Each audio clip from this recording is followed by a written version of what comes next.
Assalamualaikum warahmatullahi wabarakatuh. Di sini kami dari kelompok 10 akan mempresentasikan hasil diskusi kami yang berjudul Perencanaan dan Kendali Manajemen, di mana kelompok kami terdiri dari 2 orang, yaitu saya sendiri, Puput Mafida, dengan NIM 181600119 dan M. Ulil Absor dengan NIM 181600150. Perencanaan dan Kendali Manajemen. Perencanaan dan kendali manajemen sangatlah penting bagi perusahaan. Dalam hal ini adalah perusahaan multinasional. Namun ada variabel-variabel yang memperumit keputusan manajemen, yaitu yang pertama, pengurangan dalam hambatan perdagangan nasional terus-menerus. 2. Mata uang yang mengambang. 3. Resiko kedaulatan. 4. Pembatasan terhadap pengirim dana lintas batas nasional. 5. Pembedaan dalam sistem pajak nasional. 6. Perbedaan tingkat suku bunga dan pengaruh harga komoditas.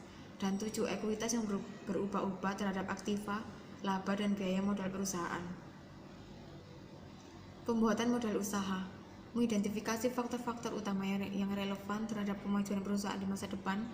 Yang kedua, merumuskan teknik yang memadai untuk meramalkan perkembangan masa depan dan menganalisis kemampuan perusahaan untuk menyesuaikan diri atau memanfaatkan perkembangan tersebut. Ketiga, mengembangkan sumber-sumber data untuk mendukung pilihan-pilihan strategis. Dan yang keempat, mentranslasikan pilihan-pilihan tertentu menjadi serangkaian tindakan yang spesifik. Tujuan dari perusahaan multinasional merancang sistem informasi untuk mensupport perencanaan strategis perusahaan sebagai berikut. Yang pertama, melindungi pangsa pasar di tempat asal. Yang kedua, melakukan penetrasi terhadap pasar asal pesaing untuk merebut pangsa pasar dan pendapatan mereka. Dan yang ketiga, perjanjian pajak. Isu-isu dalam pengendalian keuangan. Setelah perencanaan strategis perusahaan bisa diimplementasikan melalui sistem informasi setelah dirancang dengan baik. Hal berikutnya yang harus diperhatikan adalah pengendalian keuangan dan evaluasi kinerja. Tujuannya adalah sebagai berikut. Kinerja keuangan. Suatu operasi dapat diukur dengan mata uang lokal, mata uang negara asal, atau kedua-duanya.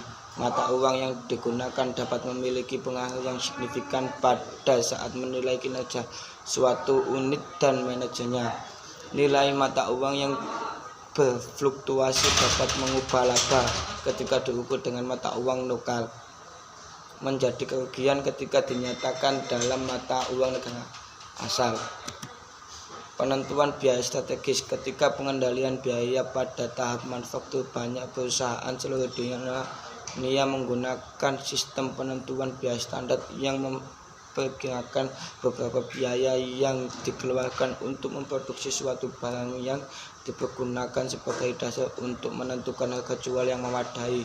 Biaya produksi aktual yang kemudian dibandingkan dengan estimasi biaya varian yang timbul antara biaya standar dan biaya aktual dianalisis sebagai dasar untuk tindakan korektif dalam proses produksi atau pengadaan. Proses ini dianggap sebagai modal penentuan harga berbasis biaya. Ketika digunakan sebagai target, biaya ini yang dapat disisihkan tidak bersifat statis selama proses produksi. Evaluasi kinerja operasi luar negeri. Mengevaluasi kinerja merupakan pusat dan sistem pengendalian yang efektif. Sistem pengendalian kinerja yang dirancang dengan tepat memungkinkan manajemen puncak untuk 1. Mempertimbangkan profitabilitas operasi yang ada. 2. Menentukan area yang memiliki kinerja